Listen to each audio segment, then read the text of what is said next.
Irmãos, hoje eu quero falar com vocês um pouco sobre esse tema aí, a angústia de uma oração não respondida. Será que se eu pedisse para alguém se manifestar aqui, alguém poderia dizer que não passou por isso? Ou não passa por isso? Então eu quero dizer para você que você não está sozinho. Muitos passamos por isso. E a gente olha para a Bíblia e homens santos passaram por isso. E nós vamos estudar um pouquinho sobre este tema nesta noite. Eu queria pedir que você abrisse a sua Bíblia no livro de Abacuque. Abacuque, capítulo 1. Entre 12 profetas menores, ali está Abacuque. Com 3 capítulos apenas. Mas por que ele é chamado um profeta menor? Será que é por causa da estatura? Se fosse do meu tamanho, poderia ser um profeta menor. Mas é por causa da mensagem, o tamanho do livro.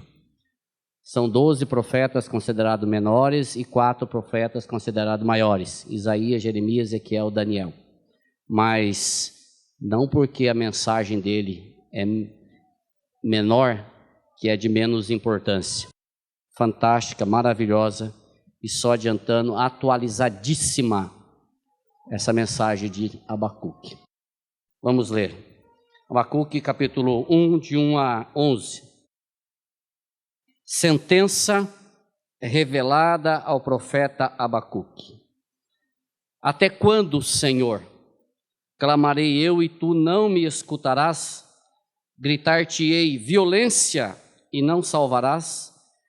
Por que me mostras a iniquidade e me fazes ver a opressão? Pois a destruição e a violência estão diante de mim, há contendas e o litígio se suscita. Por esta causa a lei se afrouxa e a justiça nunca se manifesta, porque o perverso cerca o justo e a justiça é torcida. Vede entre as nações, olhai, maravilhai-vos e desvanecei, porque realizo em vossos dias obra tal, que vós não crereis quando vos for contada. Pois eis que suscito os caldeus, nação amarga e impetuosa, que marcham pela largura da terra, para apoderar-se de moradas que não são suas. Eles são pavorosos e terríveis, e criam eles mesmos o seu direito e a sua dignidade. Os seus cavalos são mais ligeiros do que os leopardos, mais ferozes do que os lobos ao anoitecer são os seus cavaleiros que se espalham por toda a parte. Sim, os seus cavaleiros chegam de longe, voam como águia que se precipita a devorar. Eles todos vêm para fazer violência, o seu rosto suspira por seguir avante. Eles reúnem os cativos como areia. Eles escarnecem dos reis, os príncipes são objetos do seu riso, riem-se de todas as fortalezas, porque amontoando terras as tomam. Então passam como passa o vento e seguem, fazem-se culpados estes cujo poder é o seu Deus. Uma leitura pesada, mas atualizada. E nós vamos estudar um pouco sobre isso. Poderia também chamar esse tema de o clamor do profeta e a resposta de Deus.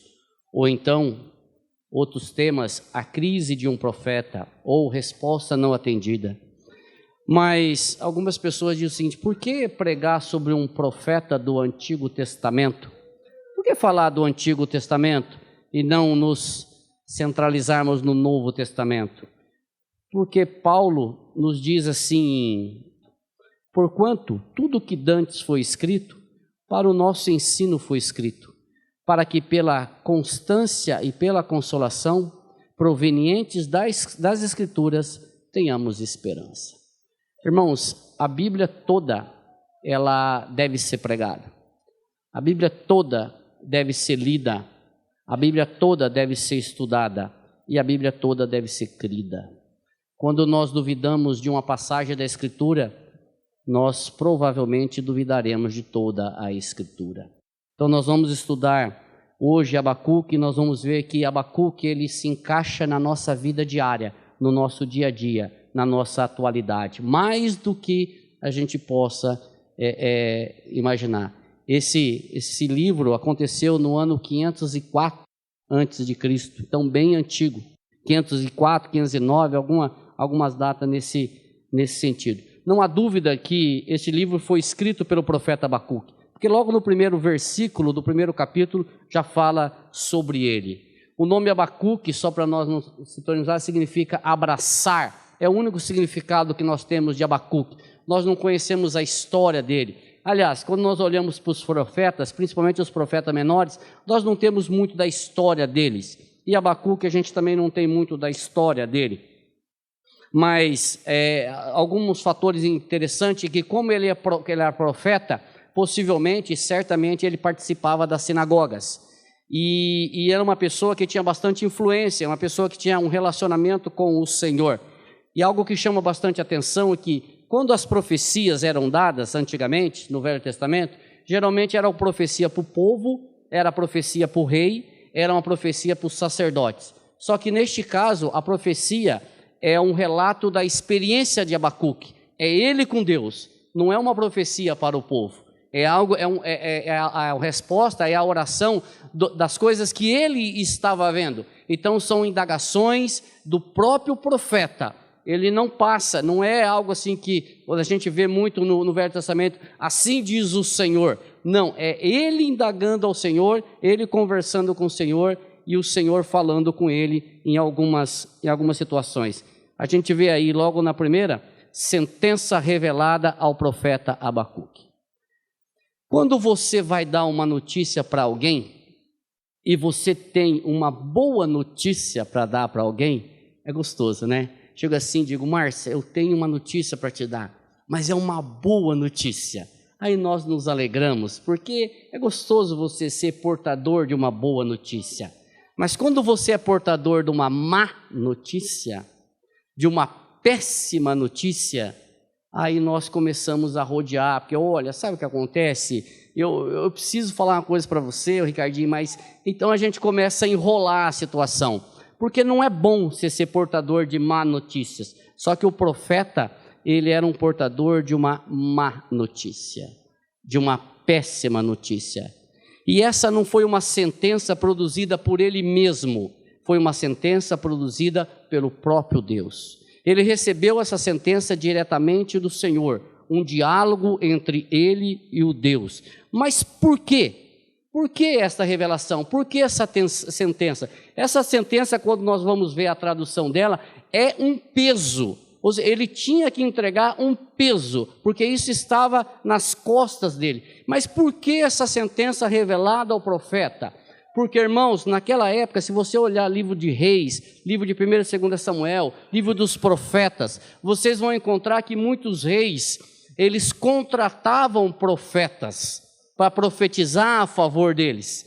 Eles contratavam homens. Se você olhar a história de Josafá e Acabe, vocês vão encontrar um profeta chamado Micaías, que era um profeta de Deus. Enquanto os profetas profetizavam coisas erradas, Micaías profetizava o que era certo ao Senhor. Chega um certo ponto que Acabe, que era um rei perverso, que era marido de Jezabel, ele manda prender Acabe porque ele e o rei Josafá iam sair numa peleja. E Josacabe diz assim, eu vou te prender, ô Micaías. E Micaías diz assim, ó rei Acabe, se você voltar vivo desta peleja, olha a ousadia de um profeta de Deus.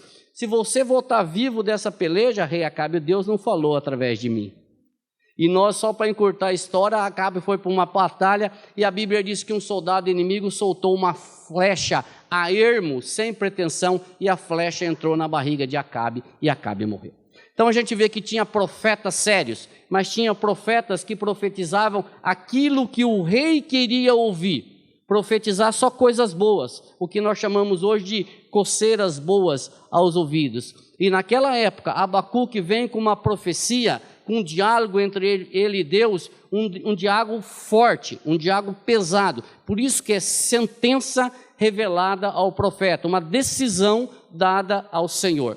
Nós olhamos aí, dando sequência em Abacuque 2, Abacuque 1, 2 a 4, onde ele diz assim: até quando, Senhor, clamarei eu e tu não escutarás?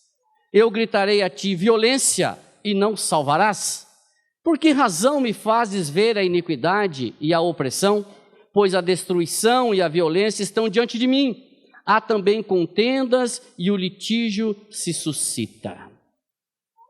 Por esta causa a lei se afrouxa e a justiça nunca é manifesta, porque o ímpio cerca o justo, de sorte que a justiça é pervertida. Esta foi a oração do profeta, em um tom amargo, um tom desesperado, uma reclamação que ele fazia ao Senhor. Até quando, Senhor? De repente você está na mesma situação, está orando ao Senhor por alguma coisa, e talvez você esteja fazendo essa oração aqui: até quando, Senhor? Até quando, Senhor? Clamarei eu e tu não me escutarás. Até quando, Senhor, que eu vou clamar ao Senhor e o Senhor não vai responder a minha oração? Ele estava vendo a perversidade do povo. Ele estava vendo tudo o que aquele povo estava fazendo de errado. A perversidade do reino do sul. Aqui nós vamos falar do reino do sul, o reino de Judá. Nós precisamos entender que depois da morte de Salomão, Israel foi dividido em dois reinos, reino do norte e reino do sul. Reino do norte tinha como capital Samaria, reino do sul tinha como capital Jerusalém. Aqui nós estamos falando sobre Jerusalém, sobre o reino do sul, porque o reino do norte já tinha sido levado cativo há aproximadamente 120 anos pelos assírios. E aqui nós estamos vendo uma profecia a respeito do reino do sul, de Jerusalém, e ele estava vendo justamente a perversidade do reino do sul, estava vendo a perversidade do povo, a perversidade de Judá. Nós cantamos aqui: Jesus, leão da tribo de Judá. Nós estávamos vendo a perversidade justamente dessa tribo, da tribo de Judá. E a queixa do profeta era justamente sobre a maldade do povo, sobre a intolerância do povo, sobre a perversidade do povo. A pecaminosidade de muitos afligia o profeta. Ele estava inquieto com tudo aquilo que ele estava vendo. E talvez esta também tenha sido, ou seja, a nossa situação hoje em dia. Talvez nós oramos: até quando, Senhor, veremos a situação caótica do nosso Brasil? Até quando, Senhor, veremos a situação caótica do nosso estado ou da nossa cidade? Até quando, Senhor, presenciaremos a corrupção? Até quando, Senhor, presenciaremos a impunidade, o descaso? Até quando seremos alvos da violência? Presenciaremos os poderosos massacrarem os pobres, os indefesos, aqueles que não podem se defender? Até quando, Senhor, o pobre será prejudicado em favor dos poderosos? Talvez essa seja a nossa oração, e eu digo que deve ser a oração daqueles que verdadeiramente creem no Senhor. Deve ser a minha e a sua oração, se verdadeiramente nós cremos no Senhor. Até quando, Senhor? O tempo é dele, a obra é dele, mas a responsabilidade de orarmos é nossa. A mesma atitude deve ter o povo de Deus. Esta crise do profeta certamente é a crise de muitos de nós hoje em dia. Se nós olharmos para a situação que encontra o nosso país, se nós olharmos para a situação, eu vou dar uma apelada aqui, os irmãos me entendam. Se nós olharmos para a situação que se encontra a igreja no Brasil, se nós olharmos para a situação que se encontra a igreja no Brasil, nós oraremos assim. Porque aqui, irmãos, era o reino do sul, era o povo de Deus, porque a nação de Judá era o povo de Deus. Então, essa profecia, essa revelação, essa sentença era para o povo de Deus. Não pensa que era para ímpio, não. era para o povo de Deus. A nação de Judá se confundia com o povo de Deus, porque era a mesma coisa. A violência estava por todos os lados. Por todos os lados que o profeta olhava, ele via a violência. Alguns judeus poderosos estavam esmagando os pobres. E o profeta se indigna ainda mais e reclama ao Senhor, dizendo: Senhor, eu clamo a Ti, eu grito a Ti, eu estou desesperado e o Senhor não responde a minha oração. Até quando, Senhor? A situação do profeta parece desesperadora, irmãos. E eu vou fazer um diálogo paralelo aqui que não está na Bíblia, que parece que ele diz assim: o senhor não está vendo o que está acontecendo? O senhor está cego? O senhor está surdo? O senhor não está vendo o que está acontecendo no meio do teu povo? Por que o senhor não responde a minha oração? Porque se você pegar, irmãos, reis, se você pegar o livro dos reis, você vai ver que teve 14 reis, 15 reis, 14 reis em Israel. Você vai ver quando o povo fazia o que era errado, o Senhor levantava um libertador e libertava Israel da mão dos inimigos. Aqui talvez o profeta estivesse no mesmo desespero: Senhor, o Senhor não está vendo o que está acontecendo? Quando é que o Senhor vai levantar um para libertar esse povo? Quando é que o Senhor vai trazer um libertador, um profeta, alguma coisa, para mostrar para esse povo que eles estão errados? E por que o Senhor está mostrando isso para mim? Se você ler Jeremias, que é contemporâneo de Abacuque, você vai ver que Jeremias passou pela mesma situação. Você vai ver que Jeremias fez o mesmo clamor. E sabe qual foi a resposta do Senhor? Silêncio. Silêncio. Se você ler Jó, você vai ver que Jó fez de 12 a 16 perguntas para Deus. Sabe qual foi a resposta? Silêncio. E às vezes o Senhor é silencioso para conosco. Às vezes o Senhor não responde a nossa oração. Por que razão me fazes ver a iniquidade, a opressão? Pois a destruição e a violência estão diante de mim. O profeta estava vendo, todo dia a opressão diante dele. Há também contendas, há brigas e o litígio é suscitado. Há conflitos, havia conflitos entre o povo. Conflitos daquilo que nós lemos aqui em 1 Coríntios capítulo 6. Por esta causa, por causa do silêncio de Deus, por causa que Deus não estava respondendo, por esta causa a lei se afrouxa e a justiça nunca se manifesta. Porque o ímpio cerca o justo, de sorte que a justiça é pervertida. Qualquer semelhança com hoje não é mera coincidência. É só nós olharmos para o que acontece no nosso país e nós vamos ver justamente isso. A situação do povo era degradante, irmãos, da mesma forma que a situação do povo é degradante hoje. É a mesma situação que nós estamos vendo no presente. Parece que o clamor de Abacuque, parece que o livro de Abacuque é o jornal de Londrina de hoje ou de amanhã. Se nós abrirmos o Jornal de Londrina, ou a Gazeta do Povo, ou o jornal de grande circulação, parece que nós estamos vendo a sentença de Abacuque. É a mesma coisa que aquele povo estava fazendo, o povo faz hoje. Havia um silêncio de Deus, e ele estava vendo tudo isso. A violência entre os judeus, a iniquidade e a opressão dos poderosos, a contenda, o litígio, as brigas, os conflitos. E ao invés de Deus responder, ao invés de Deus mandar fogo do céu e consumir, Deus se mantém no silêncio. Às vezes o silêncio do Senhor nos perturba. Às vezes não, sempre. O silêncio do Senhor nos perturba. Quando parece que Deus viajou, parece que Ele não deixou o telefone, parece que Ele está distante, está de férias, não parece?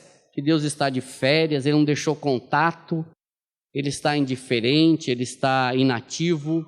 Na realidade, Ele está trabalhando, Ele está agindo, Ele está ouvindo. Nada disso é surpresa. Nada do que estava acontecendo em Judá era surpresa para Deus. Nada do que está acontecendo no Brasil é surpresa para Deus. Nada do que está acontecendo na Síria é surpresa para Deus. Nada do que está acontecendo na sua vida é surpresa para Deus. Nada é surpresa para Deus. Deus é Deus de detalhes, querido. Deus se preocupa com folhas de árvores. Deus se preocupa com fios de cabelo. Deus se preocupa com pardais. Deus se preocupa com você. Quando Ele não responde a minha e a tua oração, certamente Ele está nos moldando, Ele está trabalhando com o meu e com o seu coração. Mas às vezes nós pensamos isso, que o Senhor está viajando, está inativo, Ele não deixou o telefone, como é que eu vou fazer agora? A opressão que aquele povo estava fazendo era justamente o mau uso do poder. Era o mau uso do poder e o profeta estava observando isso ocorrer entre o povo. A opressão. A opressão. Vocês imaginam o que é uma opressão? Nós passamos isso todos os dias.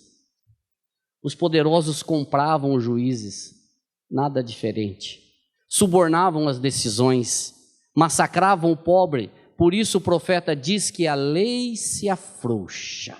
Claro que a lei se afrouxa. As sentenças eram compradas, as decisões eram compradas. A justiça nunca se manifesta, nunca mesmo, só para alguns. Nada diferente de hoje. A lei, quando ele diz que a lei aqui, de que lei que ele está falando? Ele está falando da lei de Moisés, dada no Monte Santo, no Monte Horebe, que estava sendo pervertida, deturpada, esquecida, modificada. Essa lei, muitos daqueles que tinham recebido, o seu povo tinha recebido a lei, estava esquecendo da lei, tinha esquecido dos mandamentos do Senhor, tinha esquecido Deuteronômio 28 e 29, tinha esquecido o que o Senhor tinha dito. Muitos deles estavam deixando a lei de lado. A Torá estava paralisada.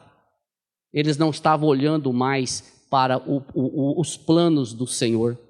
Muitos não estavam observando os preceitos, estavam passando por cima da lei em prol dos seus benefícios, em prol daquilo que eles queriam somente. Por causa disso, a justiça nunca se manifesta, diz a palavra. O perverso cercava o justo, ou seja, explorava o justo.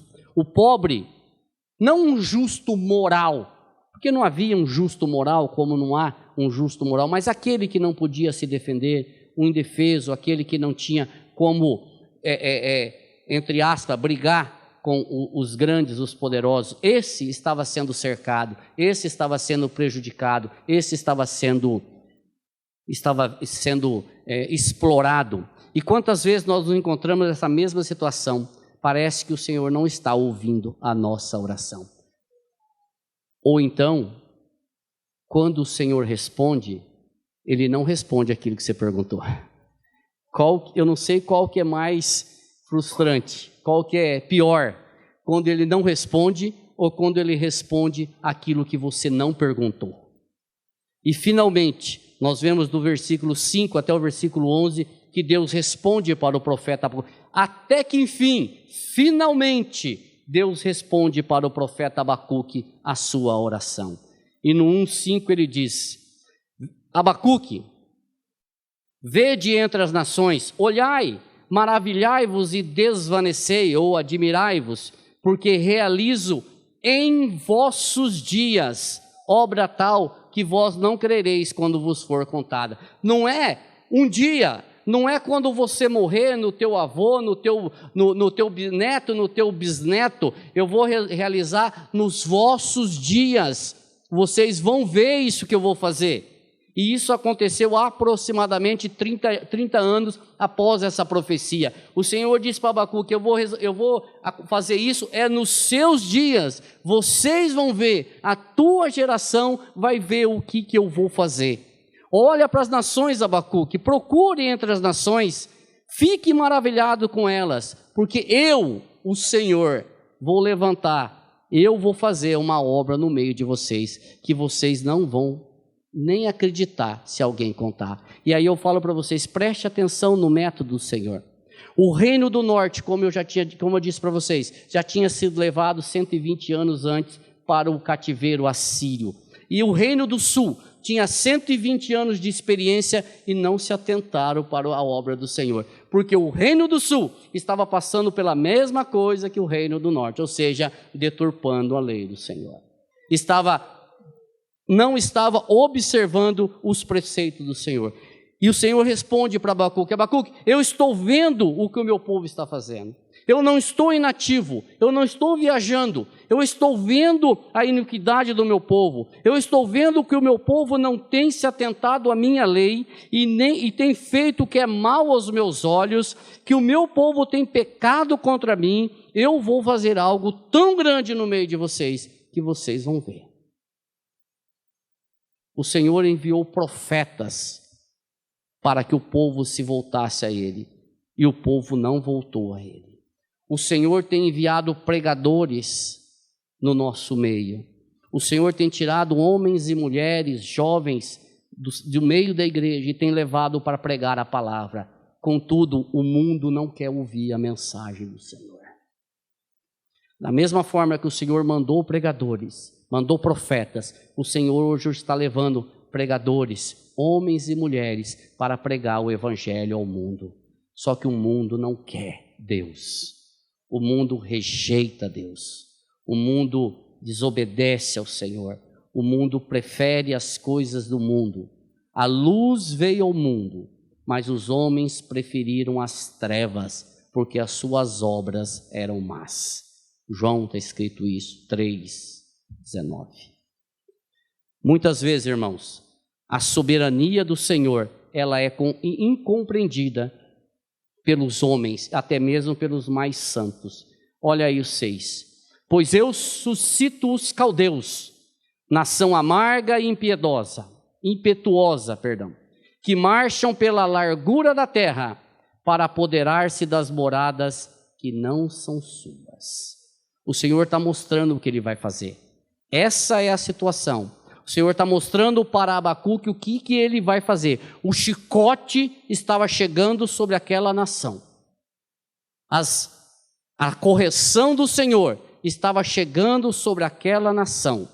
Uma nação cruel estava sendo levantada pelo Senhor para castigar Judá pelos seus pecados. Essa nação, os caldeus, são o mesmo que os babilônicos. Talvez você não ouça na Bíblia os caldeus, mas quando você lê os caldeus, são os babilônicos, são os mesmos. Eles não estavam vindo com o povo de Deus pelos seus próprios pés, ou seja, eles não estavam pelejando contra Judá pela sua própria força, mas era o Senhor que estava trazendo aquele povo. Às vezes nós olhamos para uma nação que se levanta, para uma nação que o mundo entende como poderosa, e às vezes nós esquecemos que todas as nações estão sob o controle e a direção do Senhor. E nós vamos ver aqui, os babilônicos, que achavam que eram todo poderoso, eles estavam vindo, estavam sendo direcionados pela mão poderosa do Senhor. O Senhor que estava direcionando aquele povo para castigar Judá. Os caminhos de Deus são diferentes dos nossos caminhos. Os pensamentos do Senhor são diferentes dos nossos pensamentos. Às vezes nós queremos que os pensamentos do Senhor se encaixem na minha mente limitada. Nós queremos que os caminhos do Senhor se encaixem na minha mente limitada. Só que os caminhos do Senhor e os pensamentos do Senhor são diferentes de nós. Isso está em Isaías, escrito sobre isso daí. E Deus controla, irmãos, toda a força da história. Deus controla toda a força da história. Nada passa despercebido. Mesmo uma poderosa nação como os caldeus, que são os babilônicos, que estava surgindo como uma nação poderosa militarmente. Essa nação estava surgindo querendo dominar o mundo. E ela tinha como um rei, uma pessoa muito conhecida, talvez que você já leu, um cara chamado Nabucodonosor.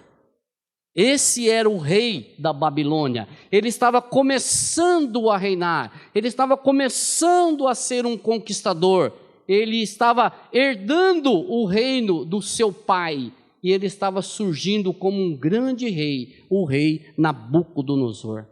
Na realidade, essa nação babilônica, ela não se organizou, ela não se preparou para lutar contra Judá, porque imagina, é São Paulo lutando contra, vou pegar uma cidadezinha vizinha aqui, pequena, Jataizinho, por exemplo. É duas potências enormes. A briga dos caldeus, da Babilônia, era contra o Egito.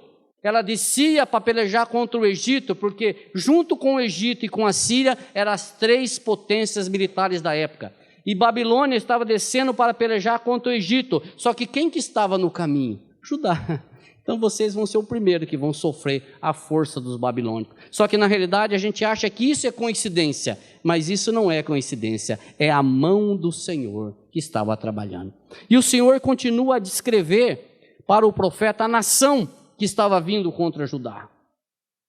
Eles são pavorosos e terríveis, e criam eles mesmos o seu direito e a sua dignidade. Eles não davam importância a nada. Criavam eles mesmos os seus direitos, eram arrogantes e determinantes. Davam importância apenas àquilo que eles julgavam importante para aumentar o seu poderio e as suas conquistas de terra. Isso eles davam importância. Fora disso, eles não davam importância para nada. Queriam mais, queriam dominar mais, queriam conquistar tudo.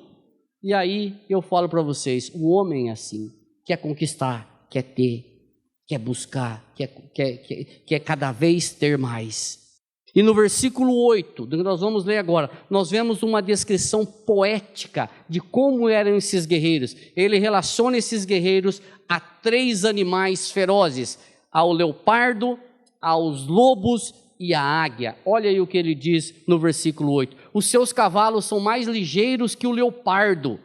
Olha a comparação que ele faz. Mais ferozes do que os lobos ao anoitecer, são os seus cavaleiros que se espalham por toda a terra. Sim, os seus cavaleiros chegam de longe, voam como a águia que se precipita para devorar. A comparação que ele faz, uma comparação poética, obviamente, mas ele compara essa nação impetuosa, amarga, cruel, com o leopardo, com o lobo e com a águia. 3 animais que nós buscamos a ferocidade, a rapidez, que buscam as suas presas, oprime as suas presas, destrói as suas presas, captura as suas presas e mata as suas presas.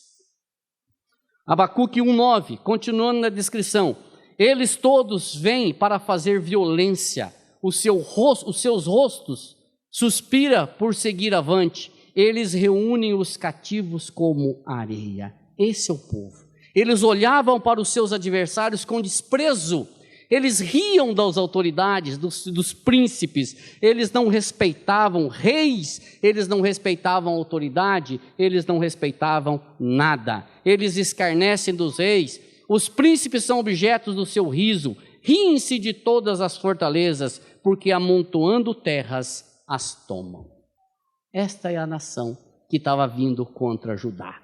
Eu estava buscando aqui, e o que seria esse amontoando terras as tomam? E os estudiosos chegam à conclusão que todas as cidades daquela época eram cidades cercadas, fortificadas. E o que eles faziam? Eles amontoavam terras por fora da fortaleza, até ponto de eles conseguirem ultrapassar a fortaleza. Olha a estratégia deles. Eles vinham amontoando terras a ponto de poder ultrapassar os muros das fortalezas e conquistar aquelas fortalezas. Eram ferozes, eram estrategistas, eram opressores. Essa é a nação que vinha contra Judá. Essa é a nação que levava Judá por 70 anos cativos.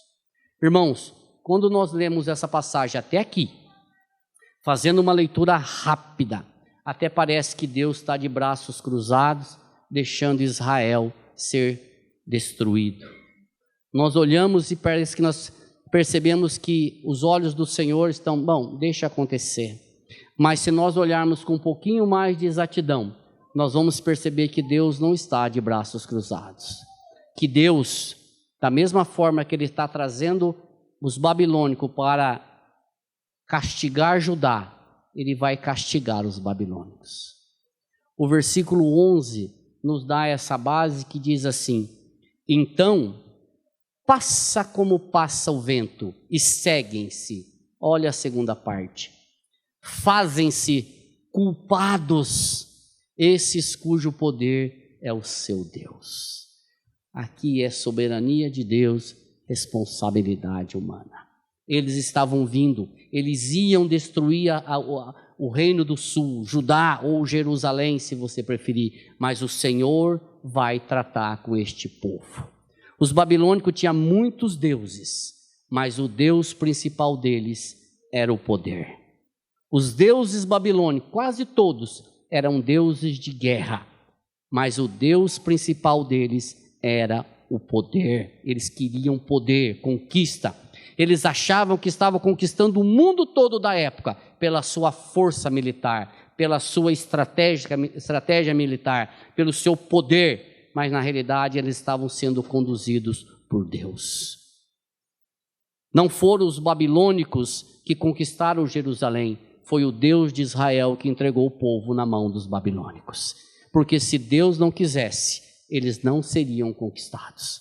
Não foi o povo babilônico que conquistou Judá, foi o Deus de Israel que entregou Judá na mão dos babilônicos. Nabucodonosor, o grande rei da Babilônia, ele gostava muito de poder, ele se achava o dono do mundo. Vê o que ele diz, o que Daniel diz em Daniel 4, 29 e 30, quando Nabucodonosor estava andando pelo seu palácio, ele diz assim: ao cabo de 12 meses, passeando sobre o palácio real da Babilônia, falou o rei e disse, Nabucodonosor disse, não é esta a grande Babilônia que eu edifiquei para a casa real, com o meu grandioso poder e para a glória da minha majestade? Eu me orgulho de ser humilde. Que humildade! Não é essa grande Babilônia que eu edifiquei para a casa real com o meu grandioso poder e para a glória da minha majestade? Ele fez uma pergunta. Não é esta a resposta do Senhor veio imediatamente no versículo 31 a 33, que diz assim, presta atenção, a palavra nem tinha saído da língua dele ainda, a palavra nem tinha saído da boca ainda, falava ainda o rei, ele não tinha nem terminado de falar ainda, falava ainda o rei, quando desceu uma voz do céu, a ti se diz, ó rei Nabucodonosor, é para não ter dúvida de quem estava falando, a ti se diz, ó rei Nabucodonosor, já passou de ti o teu reino. Já passou de ti o teu reino, Nabucodonosor. Serás expulso de entre os homens, e tua morada será com os animais do campo, e far-te-ão comer ervas como os bois. Passar-se-ão 7 tempos por cima de ti, até, olha a resposta, até que aprendas, ó rei Nabucodonosor, que o Altíssimo tem poder sobre o reino dos homens, e o dá a quem quer. Até que você aprenda, ó rei soberbo, que quem manda é o Altíssimo. Até que tu aprenda, ó Flávio Escanavez, que quem manda é o Altíssimo. Até que você aprenda, ó pastor Robson, ó pastor Hélio, até que você aprenda, Márcia, que quem manda é o Altíssimo.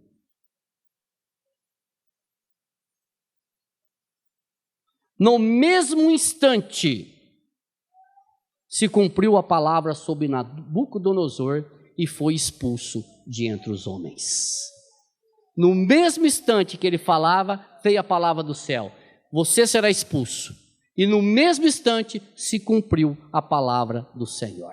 A resposta do profeta, a resposta do rei, não foi aquilo que ele queria ouvir. Certamente, não é esta a grande Babilônia que eu edifiquei para a minha majestade? Qual seria a resposta? Ah, sim, ó rei, você é grandioso, conquistador. Não, de ti será tirado o reino, hoje mesmo, e hoje mesmo você será expulso. Este rei foi o mesmo que sitiou Jerusalém e levou cativo o povo de Judá por 70 anos. Entre eles estava um cara chamado Beltesazar, um cara chamado Ananias, um cara chamado Azarias e um cara chamado Misael. Vocês já ouviram falar nesses caras? Talvez o nome deles mais conhecido seja Daniel, Sadraque, Mesaque e Abednego.